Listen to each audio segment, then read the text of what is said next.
DK ಜೊತೆಗೆ ಪ್ರಮಾಣ ವಚನ ಸ್ವೀಕರಿಸಲಿದ್ದಾರೆ 10 ಸಚಿವರು. ಮರಾಜ್ ನ್ಯೂಸ್ ನಲ್ಲಿ ಡಿಕೆ ಸಂಪುಟದ ಮೆಗಾ ಎಕ್ಸ್ಕ್ಲೂಸಿವ್ ಸ್ಟೋರಿ ಇದೆ. ಆಲ್ಮೋಸ್ಟ್ ಸಿದ್ದು ಟೀಮ್ನ ನಾಯಕರಿಗೆ ಹೈಕಮಾಂಡ್ ಮಣೆ ಹಾಕುವಂತಹ ಸಾಧ್ಯತೆ ಇದೆ. KJ George, doctor G Parameshwar, Krishna ಬೈರೇಗೌಡರು, ಎಂಬಿ ಪಾಟೀಲ್, ಯತೀಂದ್ರ, ಪ್ರಿಯಾಂಕ್ ಖರ್ಗೆ, ದಿನೇಶ್ ಗುಂಡೂರಾವ್, ರಾಮಲಿಂಗಾರೆಡ್ಡಿ, ಚಲುವರಾಯಸ್ವಾಮಿ, ಯುಟಿ ಖಾದರ್ ಪ್ರಮಾಣ ವಚನವನ್ನ ಸ್ವೀಕರಿಸಲಿದ್ದಾರೆ. ಈಗಾಗಲೇ ನೂತನ ಮುಖ್ಯಮಂತ್ರಿಯಾಗಿ ಡಿಕೆ ಶಿವಕುಮಾರ್ ಅಧಿಕೃತವಾಗಿ ಅವರ ಹೆಸರು ಕೂಡ ಓಡಾಡ್ತಾ ಇದೆ. ನಾಳೆ ಅಷ್ಟೇ ಪ್ರಮಾಣ ವಚನವನ್ನ ಸ್ವೀಕರಿಸಲಿದ್ದಾರೆ. ಅದಕ್ಕೆ ಬೇಕಾದಂತಹ ಸಿದ್ಧತೆಗಳು ಒಂದ್ ಕಡೆ ಆಗ್ತಾ ಇದ್ರೆ, ಈಗ ನೋಡಿದ್ರೆ ಸಿದ್ದರಾಮಯ್ಯ ಮತ್ತು ಡಿಕೆ ಶಿವಕುಮಾರ್ ಅವರು ದೆಹಲಿಯಲ್ಲಿ ಬೀಡು ಬಿಟ್ಟಿದ್ದಾರೆ. ಒಂದು ಕಡೆ ಕಾಂಗ್ರೆಸ್ ಪಾಳಿಯದಲ್ಲಿ ಇಷ್ಟು ದಿನ ಏನು ನಾಯಕತ್ವ ಗೊಂದಲ ಏನಿತ್ತು ಅದಕ್ಕೆ ತೆರೆ ಎಳೆಯುವಂತಹ ಕೆಲಸ ಮಾಡಿದ್ರು ಹೈಕಮಾಂಡ್ನ ನಾಯಕರು. ಆದ್ರೆ ಇದರ ಬೆನ್ನಲ್ಲೇ ಈಗ ಸಚಿವ ಸಂಪುಟ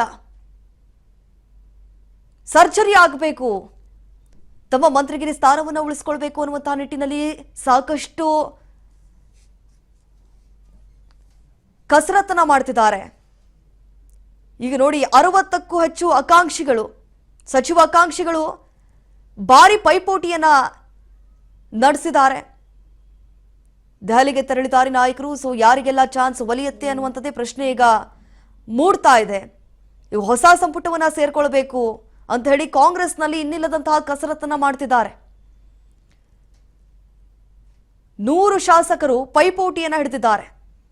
ಈಗಾಗಲೇ ಹೈಕಮಾಂಡ್ ನಾಯಕರ ಮುಂದೆ ಈ ಸಂಭಾವ್ಯ ಪಟ್ಟಿಯನ್ನ ಅವರು ಮುಂದಿಟ್ಟಿದ್ದಾರೆ. ಈಗ ಒಂದು ಲಿಸ್ಟ್ ಕೂಡ ರೆಡಿ ಆಗಿದೆ. ಆ ಒಂದು ಲಿಸ್ಟ್ ನಲ್ಲಿ ಯಾರೆಲ್ಲ ಇದ್ದಾರೆ ಸಾಕಷ್ಟು ಕುತೂಹಲ ಮೂಡಿಸ್ತಾ ಇರುವಂತದ್ದು.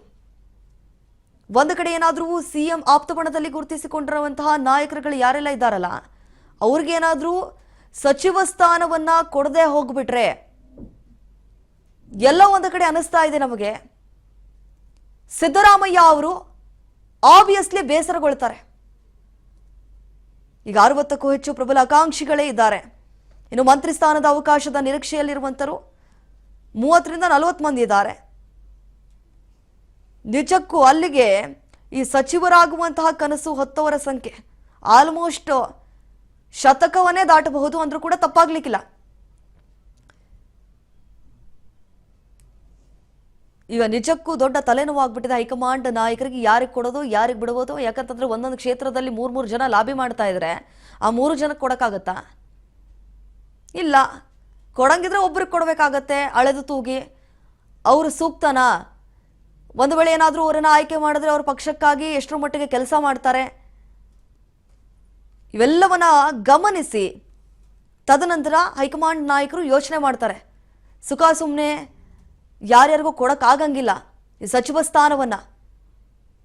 ಇಷ್ಟು ದಿನ ಏನು ಸಚಿವ ಸ್ಥಾನವನ್ನ ಯಾರೆಲ್ಲ ನಿಭಾಯಿಸ್ಕೊಂಡು ಬಂದಿದ್ದಾರಲ್ಲ, ಅದರಲ್ಲಿ ಯಾರು ಅಸಮರ್ಥರು ಅನಿಸ್ತಾರೆ, ಯಾರು ಸರಿಯಾಗಿ ಕೆಲಸ ಮಾಡಿರ್ಲಿಲ್ಲ, ಯಾರು ಪಕ್ಷ ವಿರೋಧಿ ಚಟುವಟಿಕೆಗಳನ್ನ ಮಾಡ್ತಾ ಇದ್ರು, ಯಾರು ಪಕ್ಷಕ್ಕೆ ಡ್ಯಾಮೇಜ್ ಮಾಡ್ತಾ ಇದ್ರು, ಯಾರು ಪಕ್ಷದ ವರ್ಚಸ್ಸನ್ನ ಕಮ್ಮಿ ಮಾಡ್ತಾ ಇದ್ರು, ಅಂತವ್ರನ್ನ ಇಟ್ಕೊಂಡ್ರೆ ಯೂಸ್ ಆಗತ್ತಾ? ಇಲ್ವಲ್ಲ. ಅಂತವ್ರಿಗೆ ಕೋಕ್ ಕೊಡಿ, ಹೊಸ ಮುಖಗಳಿಗೆ ಮಣಿ ಹಾಕಿ, ಹೊಸಬರಿಗೆ ಆದ್ಯತೆಯನ್ನ ಕೊಡಿ. ಅವರು ಪಕ್ಷಕ್ಕಾಗಿ ದುಡಿತಾರೆ, ಪಕ್ಷದ ಪರವಾಗಿ ಕೆಲಸ ಮಾಡ್ತಾರೆ. ಈಗ ಕೊಟ್ಟವ್ರಿಗೆ ಕೊಟ್ಟು ಬಿಟ್ರೆ ಬರೀ ನಮಗೆ ಯಾವಾಗ ಸಿಗ್ಬೇಕು, ನಮಗೂ ಒಂದು ಬಾರಿ ಅವಕಾಶವನ್ನ ಮಾಡಿಕೊಡಿ ಅಂತ ಹೇಳಿ ಹಿಂದೆ 40ಕ್ಕೂ ಹೆಚ್ಚು ಶಾಸಕರು ದೆಹಲಿಯಲ್ಲಿ ಬೀಡು ಬಿಟ್ಟಿದ್ರು. ಅದು ಗೊತ್ತಿರುವಂತಹ ವಿಚಾರ. ಹೈಕಮಾಂಡ್ ನಾಯಕರನ್ನ ಮನವೊಲಿಸುವಂತಹ ಪ್ರಯತ್ನಕ್ಕೂ ಕೂಡ ಮುಂದಾಗಿದ್ರು. ಆದಷ್ಟು ಬೇಗ ಸಚಿವ ಸಂಪುಟ ಪುನರಚನೆ ಮಾಡ್ತೀವಿ ಅಂತ ಹೇಳಿ ಕೂಡ ಹೈಕಮಾಂಡ್ನ ನಾಯಕರು ಕಳಿಸಿದ್ರು. ಈಗ ಕೊನೆಗೂ ನೂತನ ಮುಖ್ಯಮಂತ್ರಿಯಾಗಿ ನಾಳೆ ಪದಗ್ರಹಣವನ್ನ ಮಾಡಲಿದ್ದಾರೆ ಡಿಕೆ ಶಿವಕುಮಾರ್. ಇದಕ್ಕೆ ಸಂಬಂಧಪಟ್ಟಂತೆ ಹೆಚ್ಚಿನ ಡೀಟೇಲ್ಸ್ ಕೊಡ್ತಾರೆ ನಮ್ಮ ಅಸೋಸಿಯೇಟಿವ್ ಎಡಿಟರ್ ಆಗಿರುವಂತಹ ಗೋವಿಂದ್. ಈಗ ಫೋನ್ ಸಂಪರ್ಕದಲ್ಲಿ ಜಾಯ್ನ್ ಆಗಿದ್ದಾರೆ. ಗೋವಿಂದ್, ನಾವು ಗಮನಿಸಿದಾಗ ಈಗ ನಿಜಕ್ಕೂ ರಾಷ್ಟ್ರ ರಾಜಧಾನಿಯಲ್ಲಿ ರಾಜ್ಯ ಸಚಿವ ಸಂಪುಟ ಇನ್ನಿಲ್ಲದಂತಹ ಕಸರತ್ತನ್ನ ಮಾಡ್ತಿದ್ದಾರೆ. ಯಾರಿಗೆ ಒಲಿಬಹುದು ಈ ಸತಿ ಭಾಗ್ಯ ಅಂತೇಳಿ?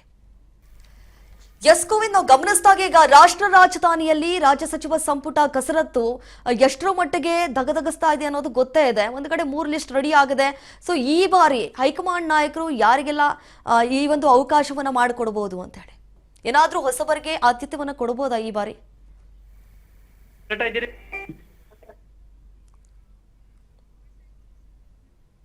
ಎಸ್, ಸಂಪರ್ಕ ಕಡಿತ ಆಗಿದೆ. ಮತ್ತೆ ಪುನಃ ಸಂಪರ್ಕಿಸುವಂತಹ ಕಾರ್ಯಕ್ಕೆ ಮುಂದಾಗ್ತೀವಿ. ನೋಡಿ, ರಾಷ್ಟ್ರ ರಾಜಧಾನಿಯಲ್ಲಿ ಈಗ ರಾಜ್ಯ ಸಚಿವ ಸಂಪುಟ ಕಸರತ್ತು ಎಷ್ಟರ ಮಟ್ಟಿಗೆ ನಡೀತಾ ಇದೆ. ಒಂದೊಂದು ಕಡೆ ಈಗ 3 ಲಿಸ್ಟ್ ರೆಡಿ ಆಗಿದೆ. ಈಗ ದೆಹಲಿಯಲ್ಲಿ ಬೀಡು ಬಿಟ್ಟಿದ್ದಾರೆ ಡಿ.ಕೆ. ಶಿವಕುಮಾರ್, ಸಿದ್ದರಾಮಯ್ಯ. ಒಂದು ಕಡೆ ಸಿದ್ದರಾಮಯ್ಯ ಅವರ ಆಪ್ತ ಬಣದಲ್ಲಿ ಗುರುತಿಸಿಕೊಂಡಿರುವಂತಹ ನಾಯಕರುಗಳು ಯಾರೆಲ್ಲ ಇದ್ದಾರೆ ಅವರ ಪರವಾಗಿ ಬ್ಯಾಟ್ ಬೀಸ್ತಾ ಇದ್ರೆ ಅವ್ರಿಗೆ ಕೊಡಲೇಬೇಕು ಅಂತ ಹೇಳಿ ಈಗ ಶತಾಯಗತಾಯವಾಗಿ ಸಿದ್ದರಾಮಯ್ಯ ಅವರು ಪ್ರಯತ್ನ ಪಡ್ತಿದ್ದಾರೆ. ಹೇಗಾದ್ರೂ ಮಾಡಿ ತಮ್ಮ ಬಣದಲ್ಲಿ ಗುರುತಿಸಿಕೊಂಡಿರುವಂತಹ ನಾಯಕರುಗಳಿಗೆ ಸಚಿವ ಸ್ಥಾನ ಕೊಡಿಸಲೇಬೇಕು. ಮತ್ತೊಂದು ಕಡೆ ಈಗ ಒಂದು ಸಂಭಾವ್ಯ ಪಟ್ಟಿ ಕೂಡ ರೆಡಿ ಆಗಿದೆ, ಲಿಸ್ಟ್ ಕೂಡ ರೆಡಿ ಆಗಿರುವಂಥದ್ದು. ಆ ಲಿಸ್ಟ್ ನಲ್ಲಿ ಯಾರೆಲ್ಲ ಇದ್ದಾರೆ, ಈ ನಿಜಕ್ಕೂ ಹೈಕಮಾಂಡ್ ನಾಯಕರಿಗೆ ದೊಡ್ಡ ತಲೆನೋವಾಗ್ಬಿಟ್ಟಿದೆ. ಅದು 33 ಸ್ಥಾನಗಳಿಗೆ 60ಕ್ಕೂ ಹೆಚ್ಚು ಸಚಿವ ಆಕಾಂಕ್ಷಿಗಳು ಪೈಪೋಟಿ ನಡೆಸ್ತಾ ಇದ್ರೆ ಇಲ್ಲಿ 1 to double ಆಕಾಂಕ್ಷಿಗಳು ಈಗ ಬಿಗಿಪಟ್ಟನ ಹಿಡಿದಿದ್ದಾರೆ. ನಮಗೂ ಸಚಿವ ಸ್ಥಾನ ಬೇಕೇ ಬೇಕು ಅಂತ ಹೇಳಿ ಈಗಾಗಲೇ ಡಿ.ಕೆ. ಶಿವಕುಮಾರ್, ಸಿದ್ದರಾಮಯ್ಯ ಅವರು ದೆಹಲಿ ನಾಯಕರನ್ನ ಭೇಟಿಯಾಗಿದ್ದಾರೆ, ಚರ್ಚೆ ಮಾಡ್ತಾ ಇದ್ದಾರೆ. ರಾಜ್ ನ್ಯೂಸ್ ನಲ್ಲಿ ಡಿ.ಕೆ. ಸಂಪುಟದ ಎಕ್ಸ್ಕ್ಲೂಸಿವ್ ಲಿಸ್ಟ್ ಇದೆ. ಒಂದಲ್ಲ ಎರಡಲ್ಲ 3 ಲಿಸ್ಟ್ ರೆಡಿ ಆಗಿದೆ. ಒಟ್ನಲ್ಲಿ ಹೇಗಾದ್ರೂ ಮಾಡಿ ಇವತ್ತು ಫೈನಲ್ ಆಗಬೇಕು, ಇವತ್ತೊಂದು ಕ್ಲೈಮ್ಯಾಕ್ಸ್ ಗೊತ್ತಾಗಬೇಕು ಅನ್ನುವಂತಹ ನಿಟ್ಟಿನಲ್ಲಿ ಯಾರೆಲ್ಲ ಸಚಿವರು ಇದ್ದಾರೆ ಅನ್ನೋದು ಗೊತ್ತಾಗಬೇಕಾಗಿದೆ.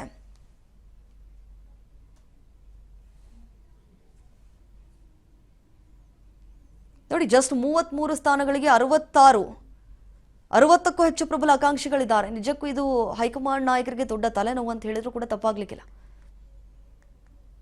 ಅಳೆದು ತೂಗಿ ಯಾರ್ಯಾರು ಕೊಡ್ತಾರೆ. ಎಸ್, ಇದ್ರ ಬಗ್ಗೆ ಮತ್ತಷ್ಟು ಡೀಟೇಲ್ಸ್ ಕೊಡ್ತಾರೆ ನಮ್ಮ ಅಸೋಸಿಯೇಟಿವ್ ಎಡಿಟರ್ ಗೋವಿಂದ್. ಈಗ ಫೋನ್ ಸಂಪರ್ಕದಲ್ಲಿ ಜಾಯ್ನ್ ಆಗಿದ್ದಾರೆ. ಎಸ್ ಗೋವಿಂದ್, ನಾವು ಗಮನಿಸಿದಾಗ ಈಗ 33 ಸ್ಥಾನಗಳಿಗೆ 60ಕ್ಕೂ ಹೆಚ್ಚು ಪ್ರಬಲ ಆಕಾಂಕ್ಷಿಗಳೀಗ ಪೈಪೋಟಿಯನ್ನು ನಡೆದಿದ್ದಾರೆ. ಹೈಕಮಾಂಡ್ ನಾಯಕರು ಯಾರಿಗೆಲ್ಲ ಕೊಡಬಹುದು, ಏನಾದರೂ ಈ ಬಾರಿ ಹೊಸ ಮುಖಗಳಿಗೆ ಆದ್ಯತೆಯನ್ನು ಕೊಡಬಹುದಾ, ಹೆಂಗೆ?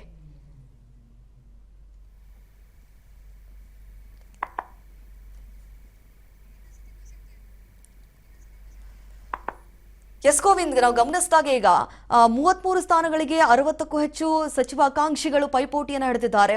ಒಂದೊಂದು ಕ್ಷೇತ್ರದಲ್ಲಿ 3 ಜನ ಲಾಬಿ ಮಾಡಿದ್ರೆ ಹೈಕಮಾಂಡ್ ನಾಯಕರು ಇದು ದೊಡ್ಡ ಸವಾಲ್ ಅಂದ್ರೂ ಕೂಡ ತಪ್ಪಾಗ್ಲಿಕ್ಕಿಲ್ಲ. ಯಾವ ರೀತಿ ಇದನ್ನ ಪರಿಗಣಿಸ್ತಾರೆ ಮತ್ತು ಯಾರಿಗೆಲ್ಲ ಈ ಬಾರಿ ಅವಕಾಶ ಸಿಗಬಹುದು, ಏನಾದ್ರೂ ಹೊಸ ಮುಖಗಳಿಗೆ ಆದ್ಯತೆಯನ್ನ ಕೊಡಬಹುದಾ, ಹೆಂಗೆ ಗೋವಿಂದ್?